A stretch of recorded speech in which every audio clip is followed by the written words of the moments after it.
In Oldschool Runescape, at some point or another, we've all had the same problem. Regardless of what type of account we have, or what our goals are, eventually we wish we had more GP, but there is a fix for this. Many of you already know what an alternate account is, or may even have one, but if you don't, it's a second account that you play on while you play on your main. This second account can help you fund bonds, or pay for supplies on your main, and once it's high enough level, you can even make huge profits. In this video, I'm going to show you a few different alt account methods, and rate them based on how AFK they are, the requirements to start, and how much money you can make.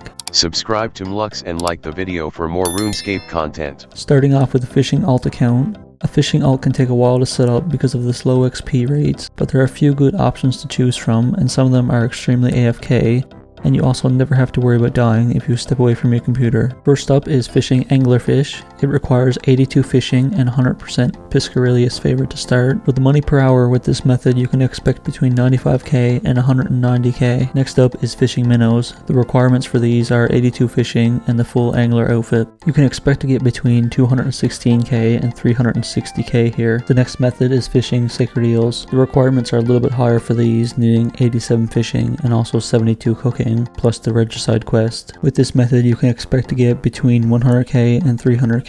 The best option for a fishing alt would be the sacred eel alt. It has the highest requirements, but is very AFK and makes quite a bit of money. Next up are a few different slayer alts. A few different slayer monsters are very AFK and offer great GP per hour too. Starting off with 72 slayer, a very common alt is a skeletal wyvern alt. If you're using the safe spot method and only looting noted and stackable items, you can stay here for basically forever. To start fighting these, you only need 72 slayer. It is recommended to use range and safe spot them. You can come here with any range level, but I would recommend at least 70 or higher. You can expect between 450 and 700k an hour. The higher your range level, the better the GP per hour will be though. The next slayer alt is at 75 slayer and is a very well known one. Gargoyles are very AFK, and if you have the Guthrin set with at least 82 defense, you can stay here as long as you want without needing to bank or bring food. I would recommend a minimum of 70 melee stats with banking and at least 82 defense without banking. You can expect to make between 200 and 400k per hour here. The next slayer alt is at 77 slayer. Brutal black dragons do take a while to unlock, but are definitely worth it. I recommend at least 80 range. The amount of money you can make here depends a lot on the gear you use, but you can expect somewhere between 700k and 1.9 million. The next type of alt is a cooking alt. Cooking alts can be very easy to set up since cooking is an extremely fast skill while also being very cheap to train depending on the method you use. All of the profit rates will assume 99 cooking and the cooking cape equipped, which will prevent you from burning any food. You can start cooking before 99 of course, but you will burn some of the food and it will cut into the profits. When you're cooking, you can cook around 1300 food per hour, so the GP will be based on that and nothing burning. The first type of cooking alt will be a shark alt. You can expect about 200k GP per hour and 273 XP per hour. The next type of cooking alt is an anglerfish alt. You can expect around 165k GP per hour and 300k XP per hour. The last type of cooking alt will be cooking dark crabs. You can make about 287k GP per hour and 279k XP per hour cooking dark crabs. Before I rank the alts best to worst, if you're enjoying the video so far, leave a like and subscribe if you want to see more old school RuneScape content like this. My ranking for the alt accounts from best to worst would put brutal black dragons at number 1, cooking sharks at number 2, and number 3 being fishing sacred eels.